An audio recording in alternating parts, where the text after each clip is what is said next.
Hey guys, this is Warhawk Beyond 2040, bringing to you another edition of the Crisis on Infinite Earths review series. And today I'm going to be talking about part 2 of the Crisis crossover event, which is also episode 9 of Batwoman. Now, at the end of part 1 of the Crisis, which was also episode 9 of Supergirl, we had seen a number of Earths get wiped out by the anti-wave matter. We had also seen lots of heroes band together to make their final stand on Earth 38. So we saw Green Arrow, we saw his daughter Mia, we saw the Flash, we saw Sarah and the Atom, Batwoman, Superman and Supergirl. We saw a number of different heroes all band together to stop the anti-wave matter from hitting Earth 38.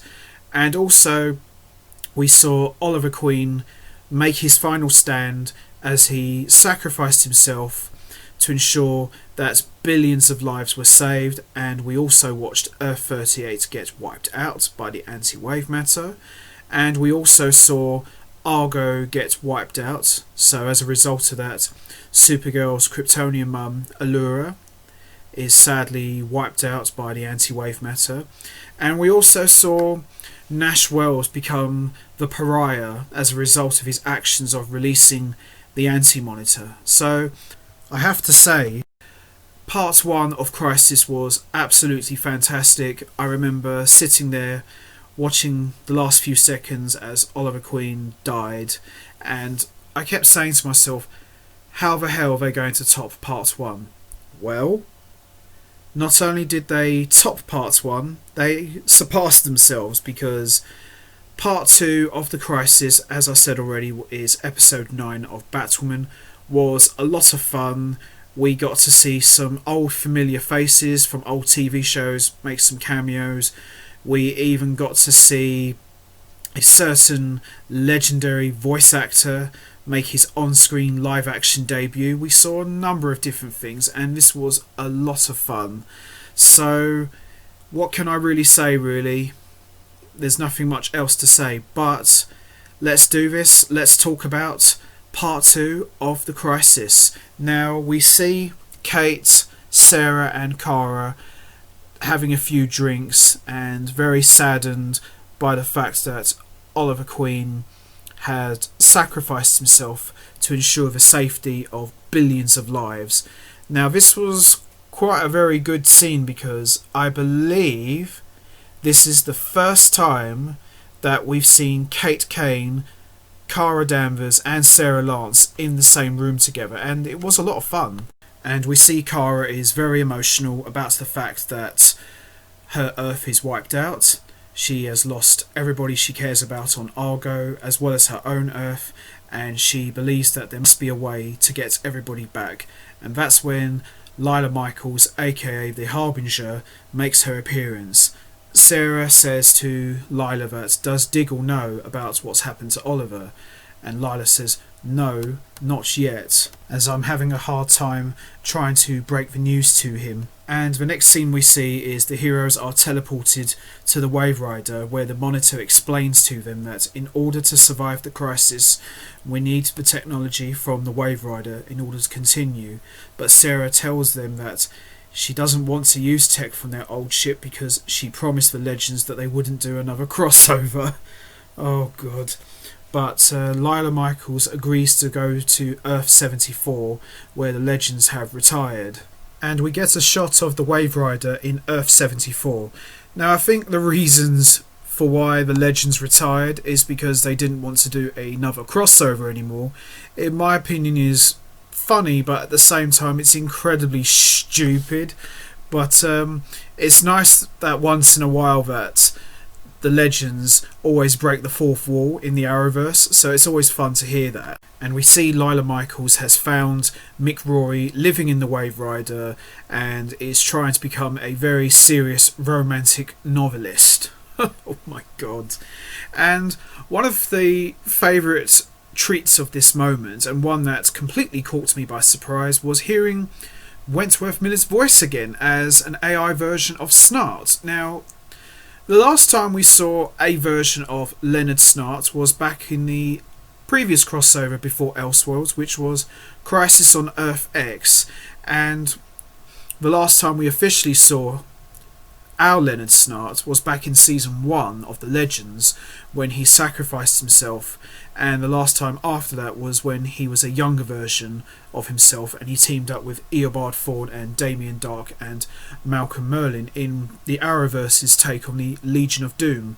So it was quite funny to see Mick Rory and the AI version of Snart bickering and arguing, and you're hearing Snart making snide comments saying, well, you've only released one romantic novel, tisk tisk, and Mick's like, I'm a good novelist, back off.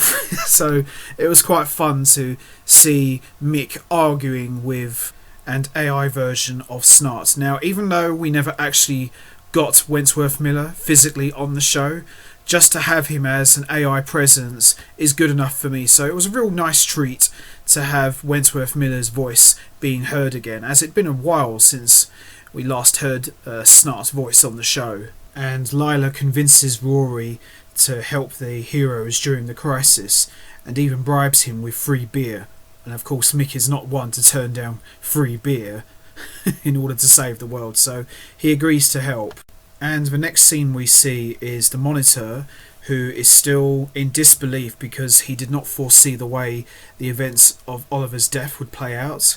And he turns to Destiny for answers, and he reveals that they need 7 heroes from the multiverse, which are known as Paragons. As the Monitor explains this, we get a hilarious scene where baby Jonathan is constantly crying while the Monitor is trying to be serious. So I thought this was quite a funny scene, because even though it's a very serious scene, you know, just having the baby crying was quite funny. And Lois and Clark give baby Jonathan to Rory to help calm him down. So the Monitor explains that he knows of 2 identities of the Paragons that are already on this team. Supergirl of Earth 38 is the Paragon of Hope, and Sarah Lance of Earth 1, who is known as the White Canary, is the Paragon of Destiny. There are more clues to the Book of Destiny, and he explains that there is another Clark Kent somewhere surviving in the multiverse who has lost more than any other man could endure, and he should be the Paragon of Truth. And we also learn that Bruce Wayne, this is actually another time that Bruce Wayne is actually mentioned by name, that he's living on an Earth called Earth 39, and he is the Paragon of Courage. And it's quite a funny moment here. Ray Palmer says, oh, so Bruce Wayne is Batman? And Kate says, yeah, can we just try and keep that information to ourselves, please? So Kate and Kara agree to go to Earth 99 to help look for Bruce Wayne. It's also mentioned in this scene that Felicity Smoke has something called the Tome of the Guardians. Meanwhile, we see Kara is still mourning over the fact that her Earth has been wiped out, and she discovers that the Monitor has saved Lex Luthor and brought him along to Earth 1 with them. She is resentful, and rightfully so, that her mother, Oliver, and 4 billion people are dead, but Lex Luthor is allowed to live. Kate also makes her presence felt by threatening Lex Luthor as well, and Kara goes with Kate on their mission to find the Paragon of Courage, that is, the Bat of the future, Bruce Wayne. I think it's quite interesting that Lex Luthor is considered by many to be the ultimate villain, or one of the most ultimate villains of all time. He's considered to be one of the most evil villains of all time, and in a situation like this, it's quite interesting to see all the heroes would side with Lex, even though they can't stand him. But Lex's ego is so massive that he can't bear the thought of a world where he doesn't exist in it. So that's the reason why he agrees to help them. But you know deep down that Lex has got his own agenda. And we also see that he has stolen the Book of Destiny, where he threatens to kill every existing Superman across the multiverse. And this is where the fun really, truly begins.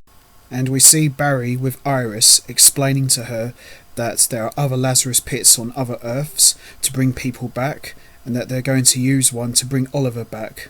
Iris also explains that she has her own mission and she'll be going with Lois and Clark to find this other Kryptonian. We also see Mia tell Sarah that she is going with Barry to one of the Lazarus pits to bring Oliver back. Sarah tries to educate her, but Mia says that Nyssa has told her everything she knows about the Lazarus pits and that she is going to find a way to bring Oliver back. And Sarah says, well, in that case then I'm going with you. Shortly after, we see Kate and Kara arrive at Earth 99. Now, for many of you who may or may not know, obviously hardcore geeks will know why that number is so important. 99 is a reference to the year that Batman Beyond first came out, all the way back in 99, 21 years ago. So I thought it was really cool that the crossover made a little reference to that number by calling this Earth 99. So that was a nice cool shout out to the Batman Beyond animated series from 21 years ago. So we see Kate and Kara arrive outside Wayne Manor, which looks absolutely dark and abandoned, like nobody has been in there in years, and they knock on the door and we see Luke Fox is the one who answers the door. Oh man. If only we had Terry McGinnis answering the door. How cool would that have been? I think that would have been quite possibly the biggest moment in the entire crossover. Such a missed opportunity in my opinion. We then see Kate explain to Luke that she's Bruce Wayne's cousin, and he of course slams the door in his face, and Kara kicks the door down and Luke runs to go and get a gun and attempts to shoot them, and then we hear a familiar voice from upstairs saying, "You'll have to forgive him. We're not used to having guests."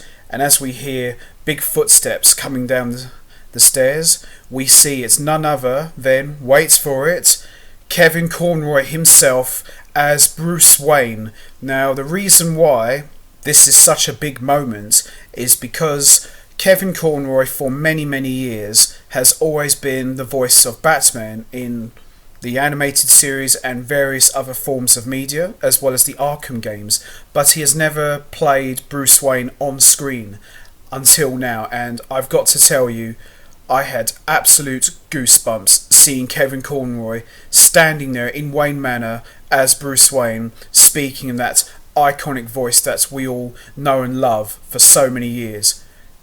Boy oh boy, what a moment this was, and it was definitely worth the wait. So we see here Bruce recognises Kate, and Kate is in absolute shock to see Bruce is walking around Wayne Manor in an exoskeleton frame.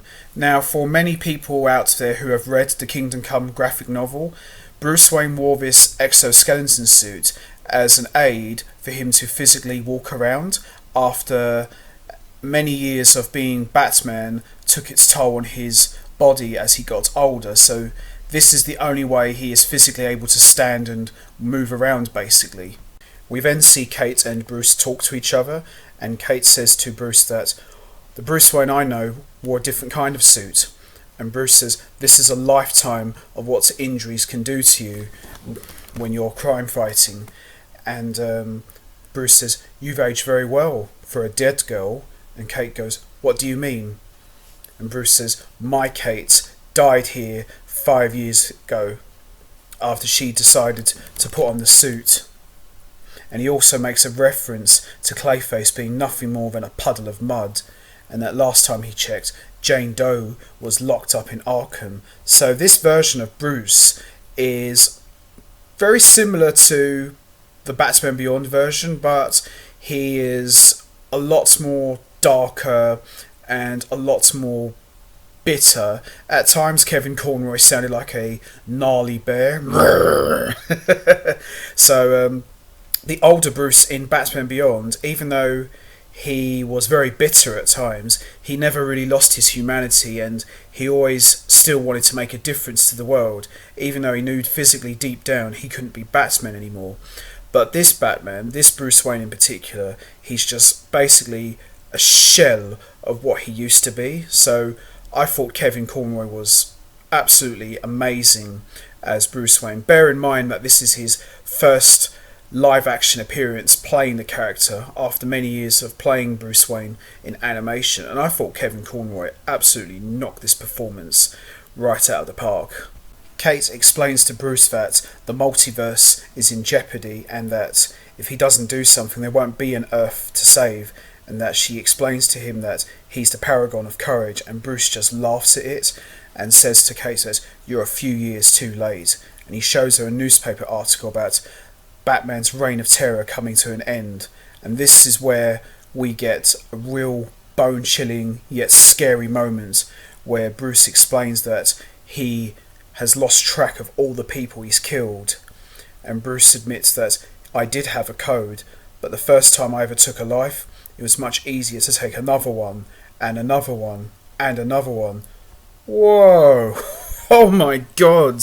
Now this was something I really enjoyed a lot, because I remember I said to one of my good friends, I said to him that I would love to see DC, whether it's animation or live action, I would love to see them do something where Bruce broke his code and just went on an absolute killing spree. Now, we know that in The Dark Knight Returns that he did kill a number of people, but it was slightly different, but he never went out of his way to systematically kill everybody in his path, and for them to explore that here really made this Batman fan very happy. And you Batman fans know out there, you know that the first person he killed was the Joker. I mean, you just have to know it was the Joker. I mean, who else could it be? I mean, there's another villain in Batman's rogues gallery that could push Batman's buttons to the point where he takes a life, quite like the Joker, and I've got to believe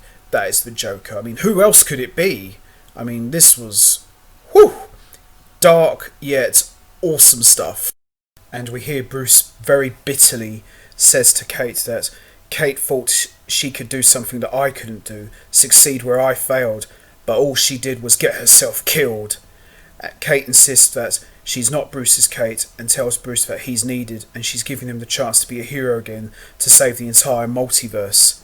I have to say, Ruby Rose as an actress, after watching this, she has really started to grow on me, and I thought this was a really good performance. Bear in mind that she had to work with a legend like Kevin Conroy, but I thought she done a really decent job here. I think she's definitely improving her acting chops, and when you're working with big guys like Kevin Conroy, you got to be at your best. You got to bring your A game. I mean, it's the voice of Batman, for God's sake, and I thought she and Kevin Conroy had a really good scene, in my opinion. Meanwhile, we see Kara is with Luke Fox, and he asks her, how do you know Kate? And she tells him that I'm still getting to know her, and she does a little bit of investigating with her X-ray vision, and then she asks, what are those? And then Luke says, these are mementos of Batman's greatest victories, and we see a Joker card covered in blood. I think that's answered the question, everybody. That's definitely got to be the first person Batman killed. And then she sees a pair of broken glasses. Now, the broken glasses I thought was a really cool Easter egg to a classic graphic novel called The Death of Clark Kent. Now, I can't really remember exactly what that was about, but I do remember the cover very, very well, and it just had a pair of glasses cracked, and I thought that was a really cool Easter egg that they planted in this scene, so kudos to the writers and producers for putting it there. Luke explains that the glasses belong to this Earth's Superman, and he also mentions that on this Earth, Bruce Wayne killed Clark Kent, and Kara is in absolute shock, and Luke very coldly mentions that, who else do you think put him in that exoskeleton? Wow. Isn't it quite ironic that in Batman v Superman Dawn of Justice, Bruce Wayne tried to kill Superman, but yet on Earth 99 he actually succeeded? Wow. Whew. Bone-chilling stuff, my friends, bone-chilling stuff. We then see Kate and Bruce in the Batcave, with Bruce looking up at the Batsuit saying, I can barely even walk, let alone wear that again. Maybe the world would be better off if everyone's dead, because there's no hope for anyone. And then Supergirl runs in, says to Kate that Bruce is not the paragon of courage and that he can't be trusted. Kate looks at Bruce and says, "What did you do, Bruce?" And that's where Bruce admits that he killed this Earth's Superman, explaining that the authorities gave him too much power and his parents taught him that life only makes sense if they make it, and he punches Supergirl with a kryptonite gauntlet. Bruce is surprised that his own cousin would trust a Kryptonian and says that all he cares for is not even worth saving, and Kate tells him that you're going to have to kill me then, and then he attacks her and then she accidentally throws him into a generator and he collapses. I thought for a great performance like this, I thought this was a bit of a lazy way to end. I would have preferred if Bruce had just been left there without being attacked, because I thought this was a bit of a silly way to end. But before Bruce dies, Bruce tells Kate that there is no hope, and that's it. Apart from that silly little ending, I thought this was one of the best scenes of this part of the Crisis, and Kevin Conroy was, as I expected, absolutely fantastic, and I hope this isn't the last time that we see Kevin Conroy as Bruce Wayne. We then see Lois and Clark arrive at Earth 75, where Lex Luthor is already going around different Earths using the Book of Destiny to kill different versions of Superman. Now, this shot here of this Earth's Lois standing over the body of Superman is a callback / shout out to the iconic image that we saw at the end of the classic Death of Superman graphic novel. Now, for many people who may or may not know this, the number 75 is a reference to issue 75 in 1992 when Doomsday killed Superman. So for them to call this Earth 75 is a real nice callback / reference to that classic issue of Superman from the 90s. So Lois and Clark, along with Iris, travel to another Earth, and this is where we get to see a number of newspaper articles written by Lois about Cape Wonder stuns the city and I spent the nights with Superman, which is a reference to the classic Christopher Reeve Superman from 1978, and we realise that this is Smallville of Earth 167. Now, this is the first time that we have been back to Smallville ever since the show ended. Even though the show continued in the comic books for a number of years, this marks officially the first time that we have been back to Smallville ever since the show ended. And I have to say, it doesn't look any different, and seeing the farm brings back a lot of good memories of when I watched the show. And we see Lois, Clark and Iris spot a figure chopping wood, and Clark looks a bit confused and says to Lois that, "I can chop all that wood with one hand. Something's not right here. Are you sure this is the guy?" And Lois says, "Yep, that's the stud all right in the flannel shirt." And Clark looks at Lois and says, "What the hell, Lois?" And Clark goes, "Excuse me, you are Clark Kent, aren't you?" And then the figure turns around and it's none other than Tom Welling himself as Clark Kent. Now, this is the first time we've seen Tom Welling play Clark Kent again. He did appear in Lucifer for a couple of seasons, but this is the first time he's revisited the Clark Kent role in a long time, and I have to say, he looked in really good shape. I mean, he's a lot older than he was back in 2011, but I have to give Tom Welling mega props. He looks in fantastic shape, and he doesn't look any different. I mean, he's got a little bit of grey there, but I think the little bit of grey there just makes him look even more distinguished, kind of like the Kingdom Come Superman. We then see Iris explain to this Clark that the multiverse is in serious jeopardy and that a number of Earths are being wiped out by anti-wave matter, and Lois just comes out and says, "Lex Luthor is going to try and kill you." And Iris looks at Lois and says, "Lois," and Lois says, "But he is though." And Clark makes a reference to Lex Luthor being the president and says, "I wasn't aware that the president was in town." And I had a couple of issues with this scene. I mean, don't get me wrong, it was really good to see Tom Welling back as Clark Kent on the Smallville farm, but I just got the impression that he looked bored. I mean, Tom Welling, don't get me wrong, is a fantastic actor. I mean, anybody remembers his work in Smallville. He delivered some unbelievable performances, especially when he was a bad guy on Red K. But I just got the impression that in this scene that he was just going through the motions. He didn't look like he wanted to be there, and the fact that this was the only scene in the entire crossover that we get to see Tom Welling, yeah, I was a little bit disappointed, and even more so that he didn't get to suit up. Now, I know Tom Welling has gone on record many times that he has no interest in wearing the Superman suit, but I just thought for such a special occasion like the Crisis crossover that we would get to see Tom Welling wear the Superman suit. I mean, even if we never got to see him wear the cape and blue tights, I would have been okay if we saw him in the red leather jacket or the black suit from season 9.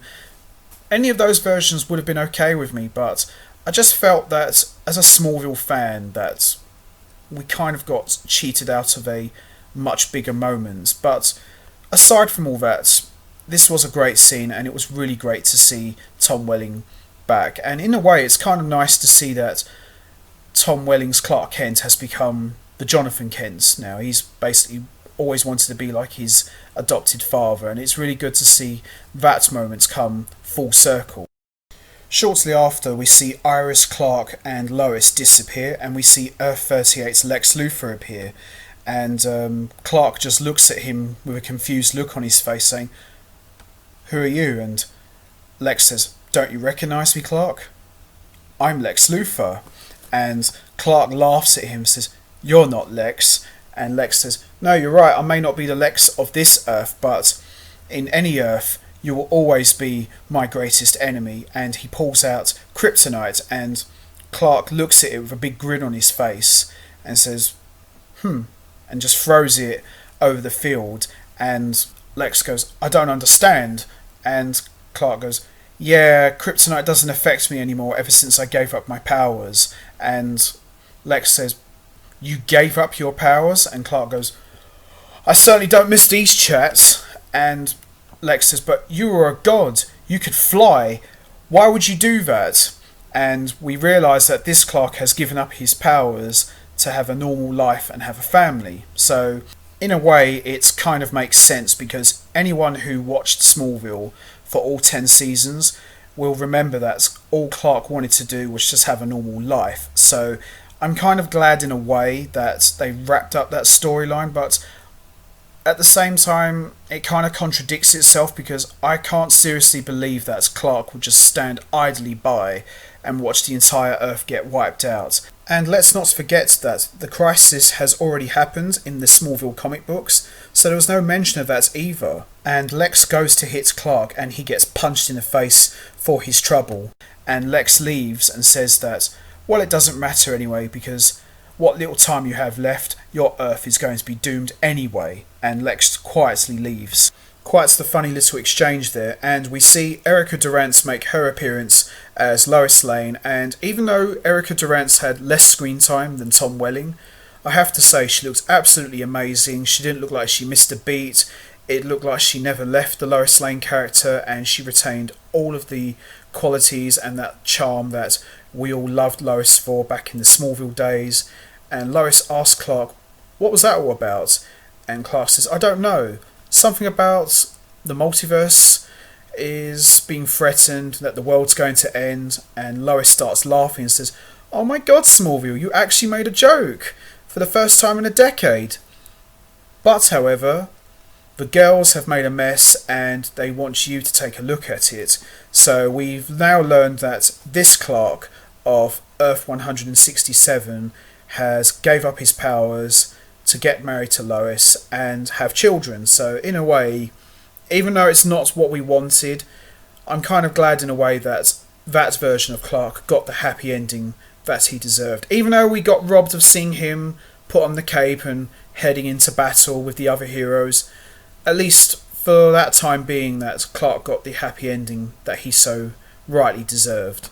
So as Lois and Clark are leaving, we are then taken to another Earth, and this time it's Earth 96. Now, again, just like I've mentioned earlier, the number 96 is a reference to the year that the Kingdom Come graphic novel came out. So I like how certain worlds to do with classic graphic novels are numbers referencing to them, so it's really good that they're doing it like this. So we then come to the Daily Planet and we see Lois, Clark and Iris arrive, and Lois says, now this is a newspaper, and they bump into someone and it's none other than Brandon Routh as Clark Kent. Now I really loved this scene a lot because Brandon Routh as Clark Kent, it was like seeing the ghost of Christopher Reeve. It was like watching the first Superman movie all over again, and Brandon Routh does an amazing job playing the nerdy, bumbling goofiness that we all know and love of Clark. He goes, oh, I'm so sorry, I'm so terribly sorry. He goes, oh, strange, you look so familiar. Have we met before? And we have the Lois and Clark love theme played in the background, which just absolute amazing fan service. And Iris says to Lois and Clark that he looks exactly like Ray Palmer, and this Earth's Clark goes, who? And then he looks at Earth 38's Clark and says, oh, nice glasses by the way. And Earth 38's Clark goes, oh, thanks, we need to talk to you. And we learn on this Earth that this Clark is editor-in-chief of the Daily Planet, just like the graphic novel Kingdom Come. And Clark says, well, for a citizen of Metropolis, I'm happy to help if you just want to make an appointment with my secretary. And they all say to this Clark, this is about Lex Luthor. Now, what I loved about Brandon Routh's performance here is he really does a wonderful job capturing the iconic stature of the late great Christopher Reeve, but he still makes it his own, but it's more like a modern take. And I'm telling you, when you just look at Brandon Routh with his hair done up and he's got the brown suit on, he looks exactly like Christopher Reeve. And we then see this Clark take all of them to his office, and Lois spots a tribute wall with a number of names listed, and Lois says, Lois Lane, Jimmy Olsen, Perry White. Why are all these names on your wall? And what we get next is possibly my favourite scene from Brandon Routh, and it's a real treat because it's an exact reference to what happened in the events of Kingdom Come. And we get a Joker reference in this as well, when this Clark says, the reject from Gotham decided that we weren't covering him enough, so he decided to play a practical joke, and he gassed the entire building. And Iris asks Clark, you mean to say that all these people died? And Clark very sadly puts his head down and says, my wife, my friends, I lost everybody in one fell swoop. The entire building was gassed. And wow, unbelievable moments. What would have made this scene even better is if we had just a quick flashback of the Joker gassing the Daily Planet. But I think Brandon Routh's facial expressions here just told the story perfectly, and I loved it. It was an unbelievable moment. Clark then says, looks like we found our Paragon, and Iris says, listen, I know this is going to sound completely insane, but you might actually be the key to saving the multiverse. And this Clark looks up with a big smile on his face and says, you know something? It's actually one of the most least insane things I've ever heard. And then we see him speed away and then speed back into his Superman costume, and we hear the classic Superman John Williams theme. And I gotta say, just seeing Brandon Routh back in the Superman suit after nearly 13 years at the time was just a bone-chilling moment, because just like all of you, we'd been wanting to see Brandon Routh back in the suit one more time, and I'm really glad we got to see that, and he looks absolutely amazing. I have to say that the Kingdom Come Superman suit looks absolutely amazing. It looks like it was pulled from the graphic novel and brought to life into live action. I mean, it looks absolutely incredible. So we see Kingdom Come Superman says, but the first thing we're going to do is we're going to stay here and face Luthor. And then we see Earth 38's Clark change into his Superman suit and say, then you won't face him alone. And then they both look at each other with nods of approval. And then we see Lex Luthor arrive with the Book of Destiny and says, you know what, I'm tired of killing Superman. it's more fun watching Superman kill Superman. And then we see the Kingdom Come Superman is under a magic spell, and he goes absolutely nuts and starts to manhandle Earth 38's Clark. I have to say, one thing that never really gets talked about much with Brandon Routh's performances is he's really good at playing bad, and to see him in the Superman suit, out of control and going crazy, was just absolutely epic. I really loved this performance a lot, and you see him holding the other Superman by the throat and say, "I don't care about you, I don't care about your universe, I don't care what happens." And Lois begs and pleads with him and says, "That's not true."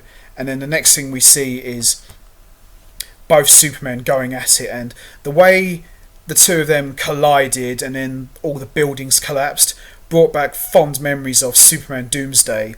And then Earth 38 Superman says to Kingdom Come Superman, "You've got to get Lex out of your head, Cal. The multiverse needs you." And then Kingdom Come Superman shouts out, "What about what I need?" Love this scene. Absolutely epic. And we also see Kingdom Come Superman very hateful, because what Lex has done here, he's replaced his love for humanity and replaced it with hate. So this was an awesome scene, and Lois begs and pleads with him using the Book of Destiny with Iris and says, "This isn't what Lois would have wanted you to become.